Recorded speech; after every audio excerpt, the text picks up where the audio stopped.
sun blossoms drift high in the skies above.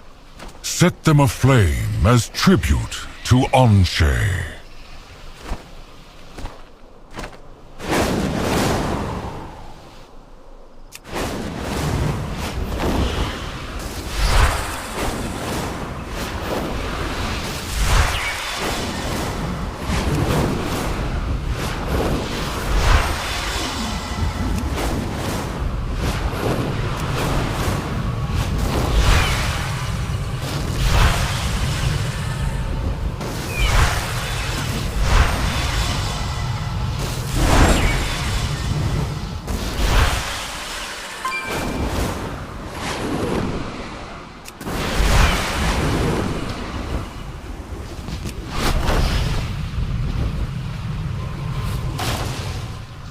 Spirits watch over you. Take flight with honor. Long ago, before the Sun Blossom ritual was practiced, the Tauren tribes would journey to Stone Talon to celebrate midsummer. During one particularly hot summer, as the sun blazed and the crops wilted, the elders pondered on how to appease Anshe. Perhaps a bundle of sun blossoms will appease him, one suggested. An offering to the sun was needed.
When ignited, sun blossoms would soar upwards in the warm summer winds. But with the sun high in the sky, the blossoms would not reach. Perhaps we should offer them from the highest mountain, another suggested.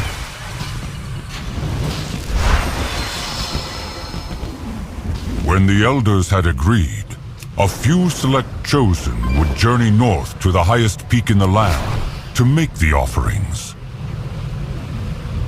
But such a journey involved entering the moonlit lands of the Kaldori.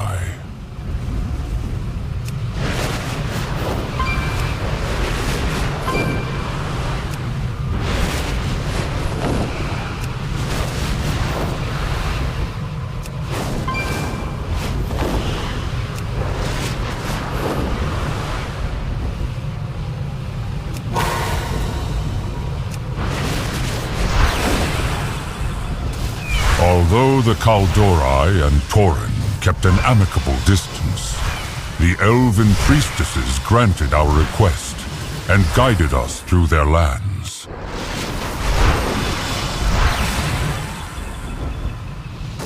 Our first resting point was at the shrine of the Wisp Mother. Here, we shared our stories of Anshe with the Kaldori.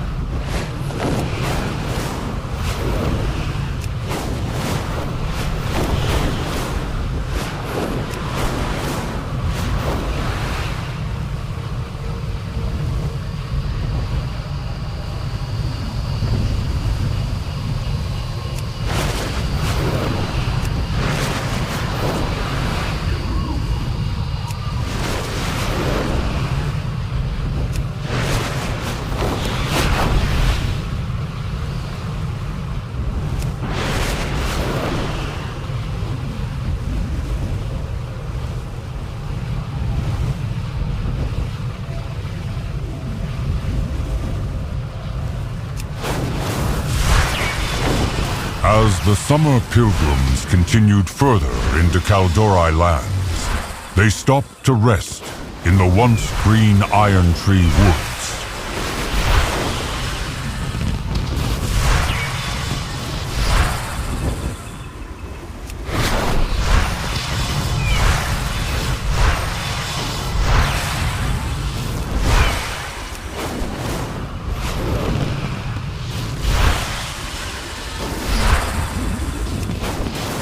There, the ancients of the forest welcomed them with shade and shelter from the scorching heat.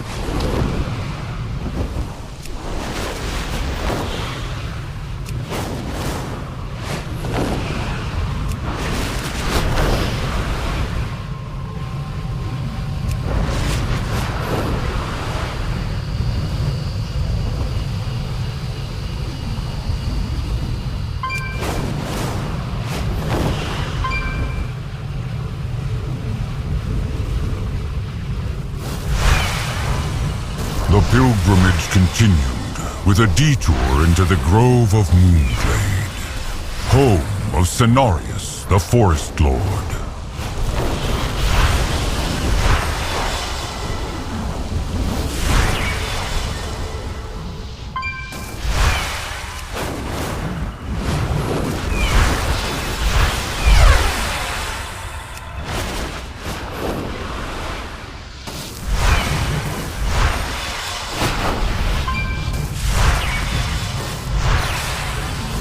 Cenarius saw wisdom in the Tauren reaching out to Anshe, and granted them shelter and the cool waters of his glade as respite.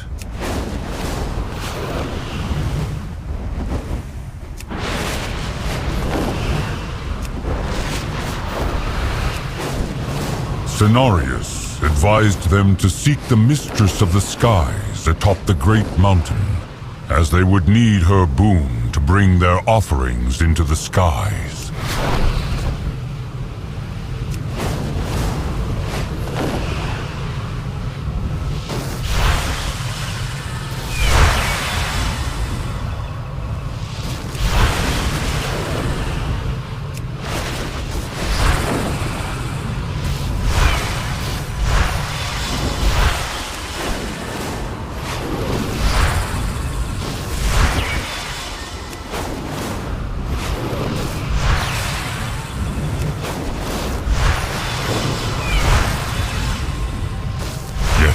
As the Tauren pressed on, they found even the cold alpine forests of Winterspring had felt the blaze of the sun overhead.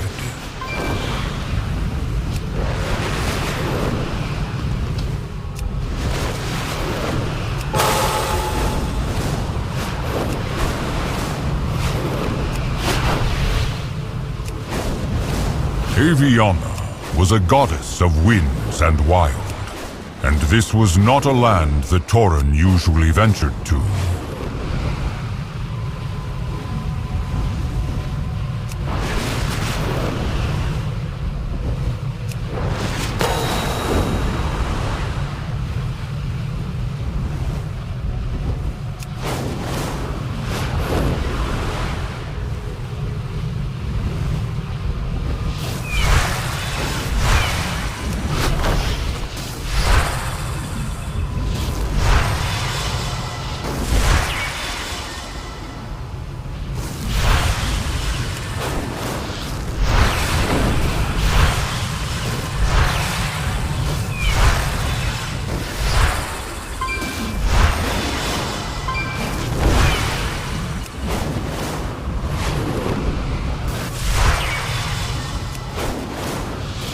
The Shu'halo rarely risk journeying so high up these slopes, yet I see the selflessness of your purpose.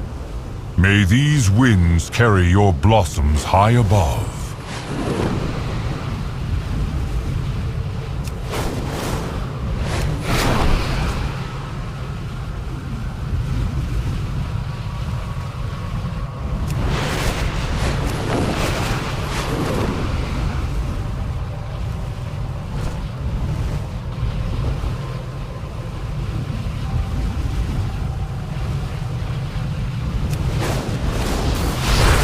said that as the pilgrims descended the waterways into the red forests below, the blaze of Anshe seemed to dissipate.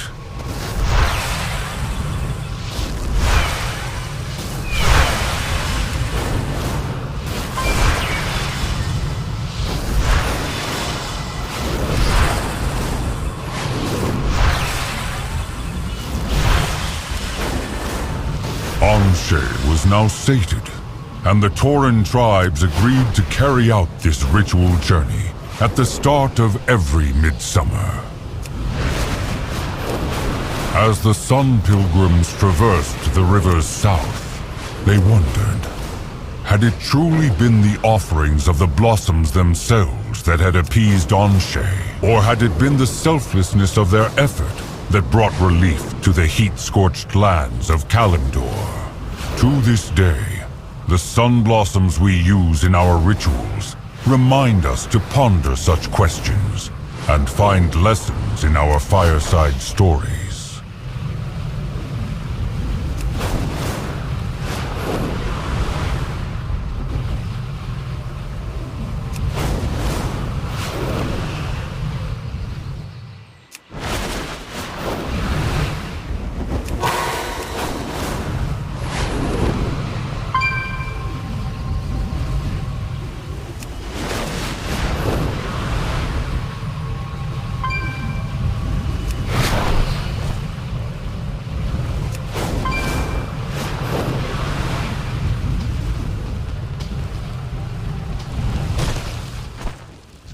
Can I be of aid? Anshe's light guide us.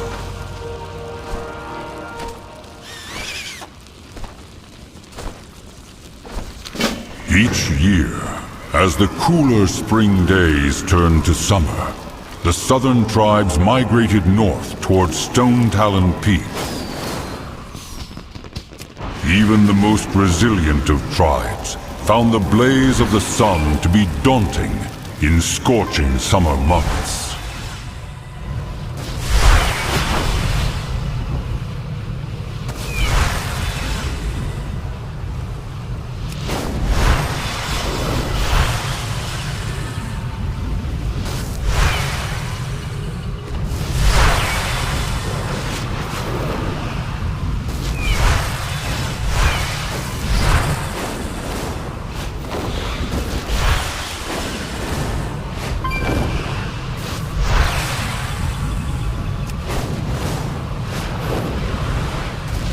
As the southern tribes traveled, Flamekeepers would build great bonfires to maintain the light of Anshe during the colder nights.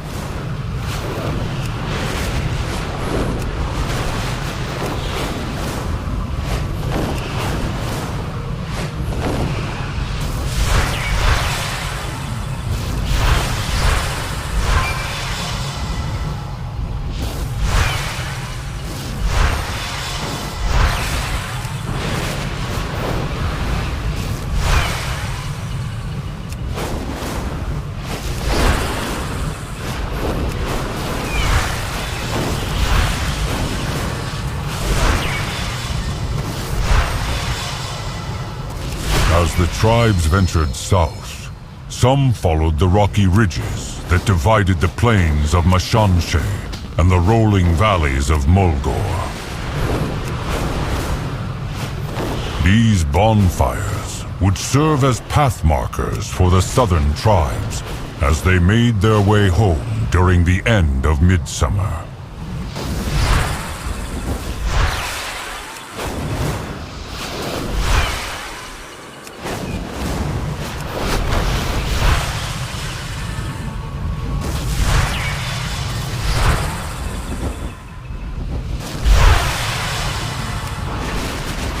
These plains would serve as a rest stop and hunting grounds for many tribes of central Kalimdor, long before Thunderbluff ever stood.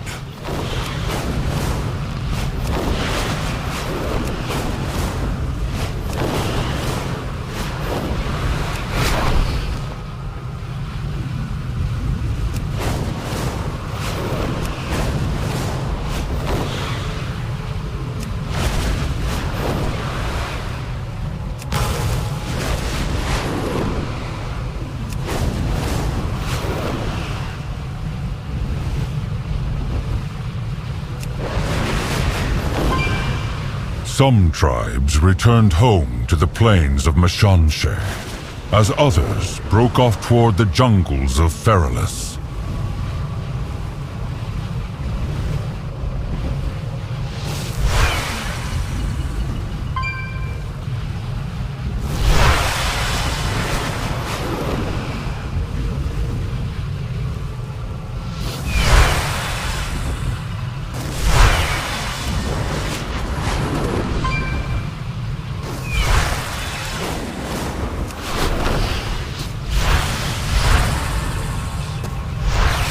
As a farewell to Anshe in the cooler seasons, these neighboring tribes would celebrate one last Sun Blossom ceremony.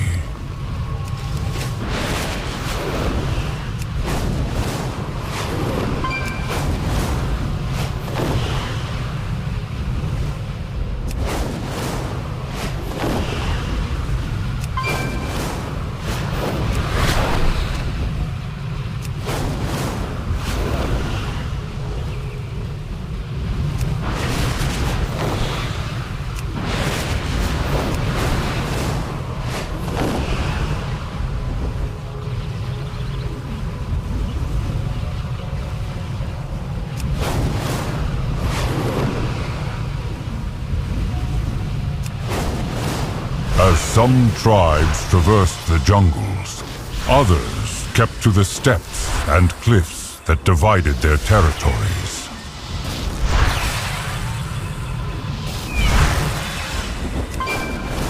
This retreat, often known as the Brow of the Sun, served as the final resting point for the tribes who made their home in Thousand Needles.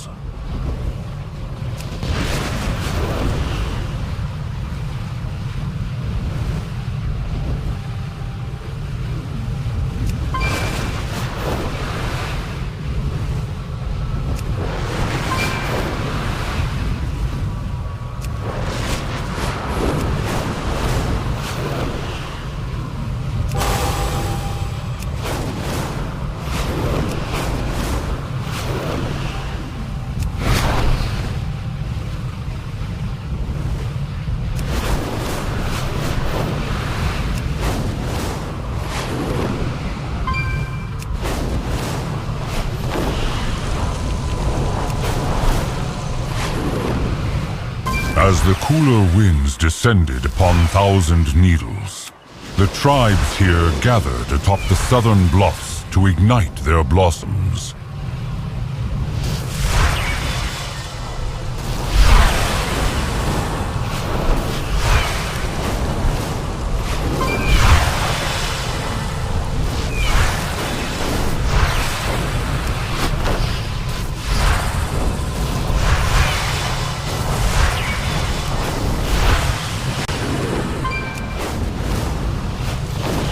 These tribes paid homage to both wind and fire with their celebration.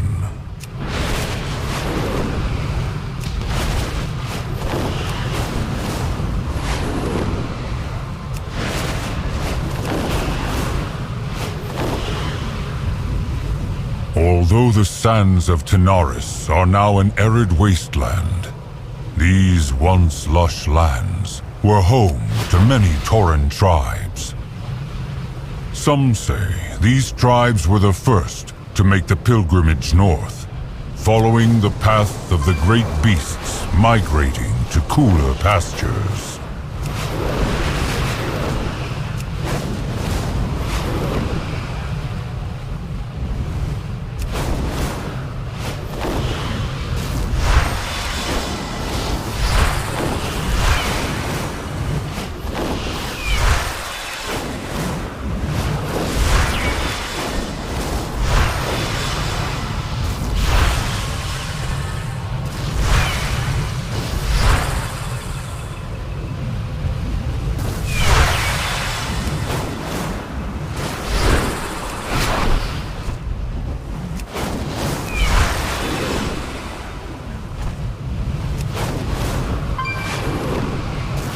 Retracing the path of this great summer migration reminds us that even as the light of the sun wanes, and the days grow shorter, our path home will always be illuminated by the fires of Anshe. Spirits watch over you.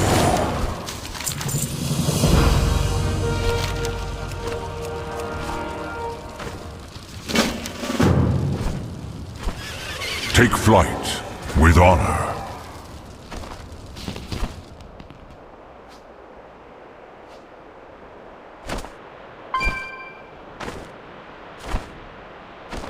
How may I aid you? May the eternal sun...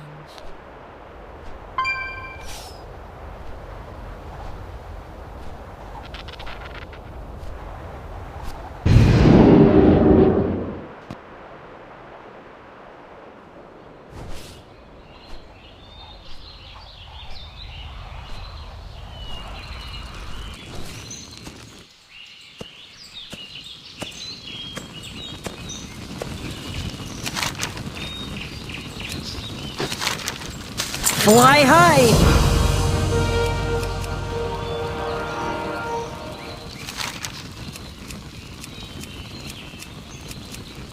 The Summer Festival of Fire has long been a time of revel and good fortune for the Kingdom of Stormwind.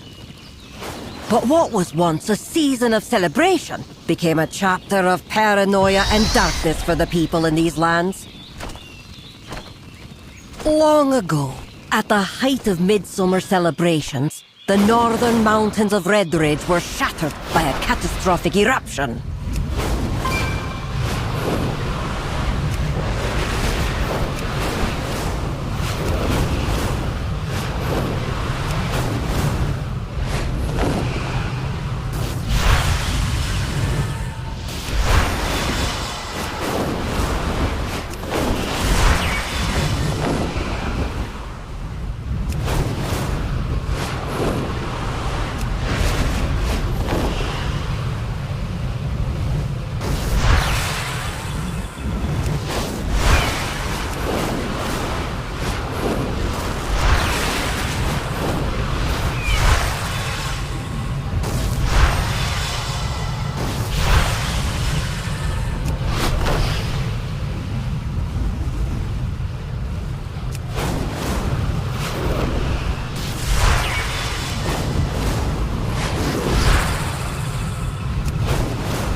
With most of northern Redridge and its resource-rich territories lost, paranoia and fear set in around Stormwind, and soon many celebrations fell out of practice. Through great tenacity, the people of Lakeshire were the first to rebuild and rekindled the summer celebration, choosing to honor the spirit of fire, not fear it.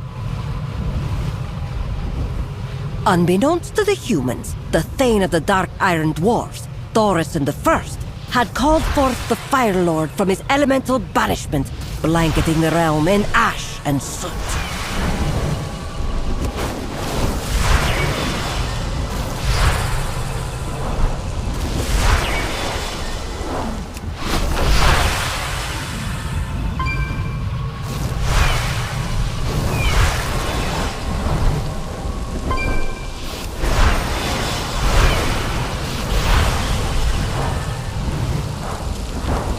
Inspired by their neighbor's celebration, the people of Brightwood would soon set ablaze their own blossom lights and rekindle their region's festival.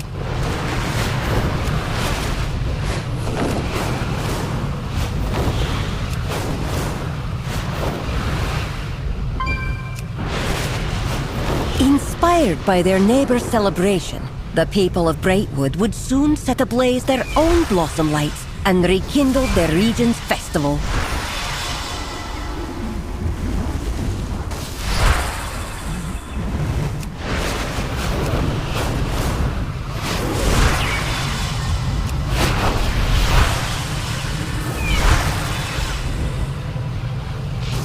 They say the summer winds carried these lights into the haunted canyon of Deadwind Pass, bringing a flicker of hope to the kingdom's darkest places. In later seasons, the people of Westfall and Elwyn joined their neighbors in reigniting the festival.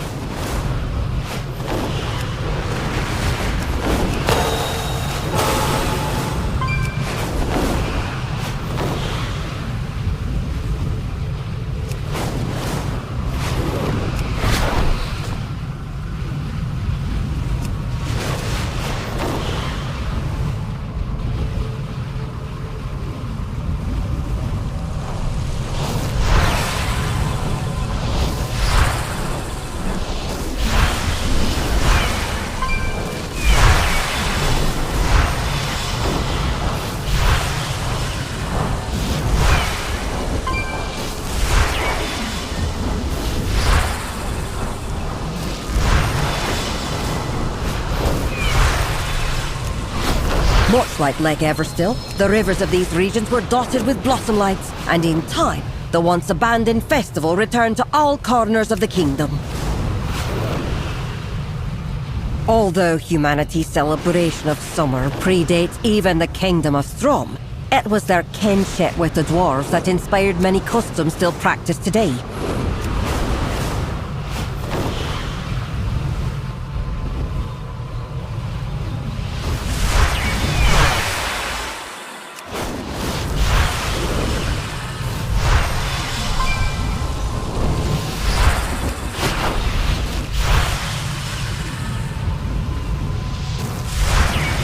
Said that while many descendants of King Thoradin migrated south by sea, those who travelled by land were guided through Cosmodan by Wildhammer bonfires during the dwarven festivals of fire.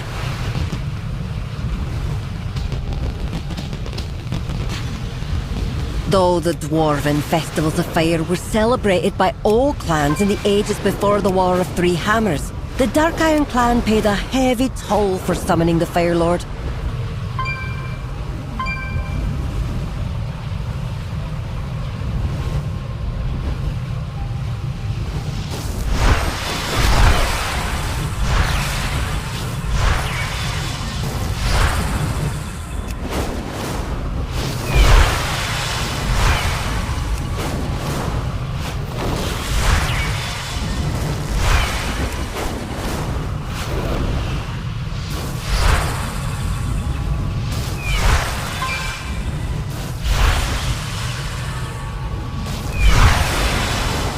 Even so, after breaking free from the Fire Lord's chains, the Dark Iron clan have once again embraced their faith in the flame and reverence for the element that flows through their veins.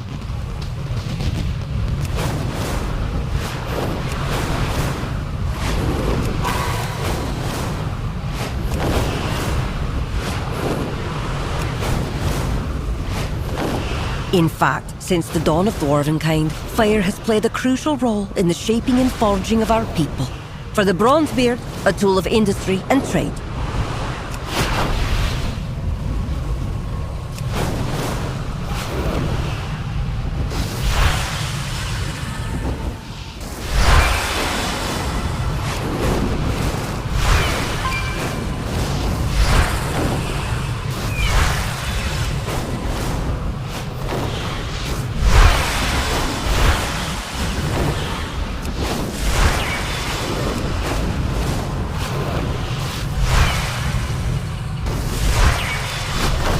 For the Dark Iron's a weapon to wield and master. And for the Wildhammer, the flicker of flame was our tool for survival in the rugged mountains of Cosmodan.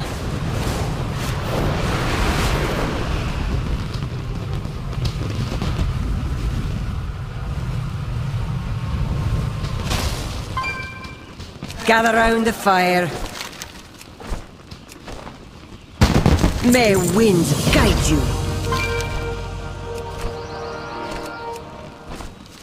Long before the humans established Stormwind, the dwarves of Cosmodan honored the elements of fire through a festival and revelry. At the start of summer, dwarves of all clans would gather to celebrate around the bonfires.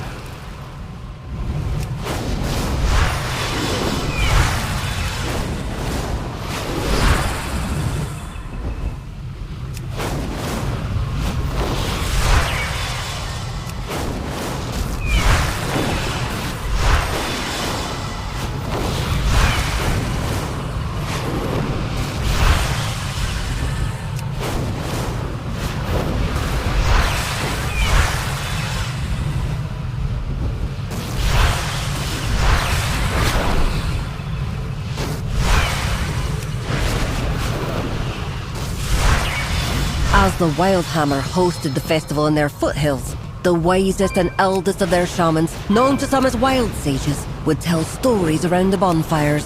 One such tale told of the origins of the wild sage pilgrimage, carried out at the end of each summer, in the wake of a fiery shooting star.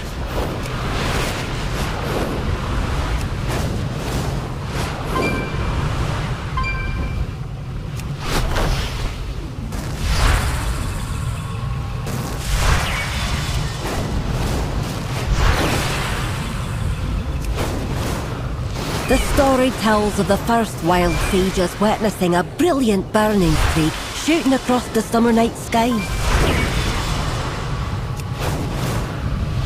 Following the star as it illuminated the crags and foothills of Casmodan, the wild sages watched from afar as it briefly settled over the second highest mountain in the land. Believing it as an auspicious sign from the spirits of fire, they followed it, climbing high into the mountains of Don Moreau, where they saw it dart to the northeast.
Marked forever as an important natural landmark for the Wild Sage yearly pilgrimage, this mountain would later house the great Wildhammer fortress of Grim Batal.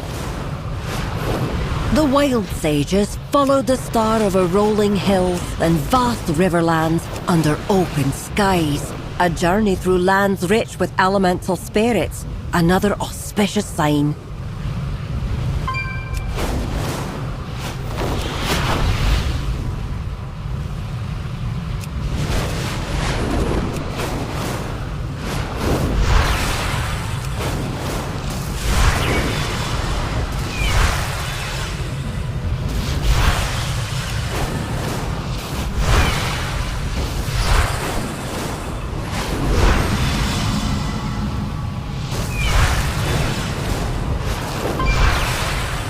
It is said that the pilgrims even witnessed the great star dancing among the thunderstrikes atop the northernmost mountain in these highlands.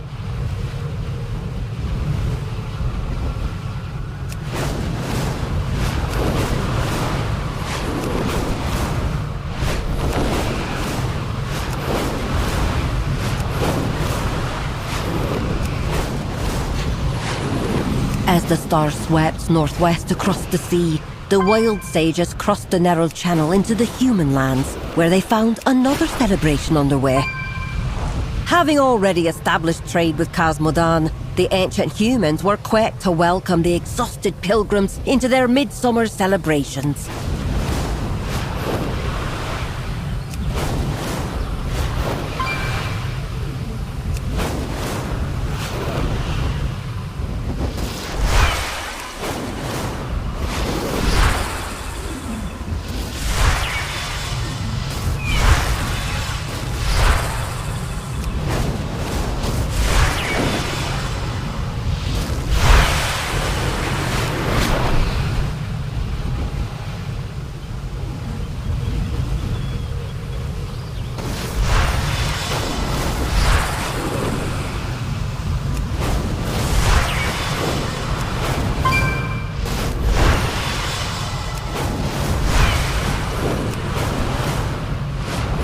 As the Wild Sages learned the Maypole dances, and the dwarves taught the Arathi how to weave blossom lights, both races shared in their stories and customs under the warm summer skies. The Alliance has cobbled together their own Azerite-powered war machine. Around the bonfire, the Arathi elders spoke of the dwarves' star and how this elemental spirit and others like it made its home in the untamed valley to the north. Continuing their journey, the wild sages passed into the valley, where they set their eyes upon majestic winged creatures soaring high in the sky.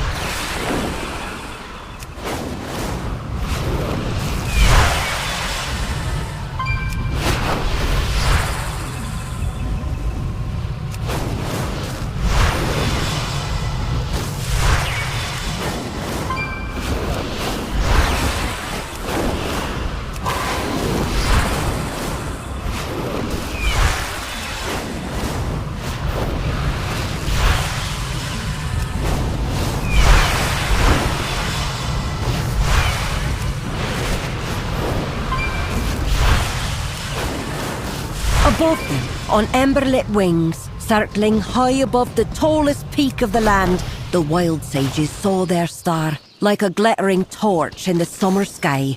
Come, share a story.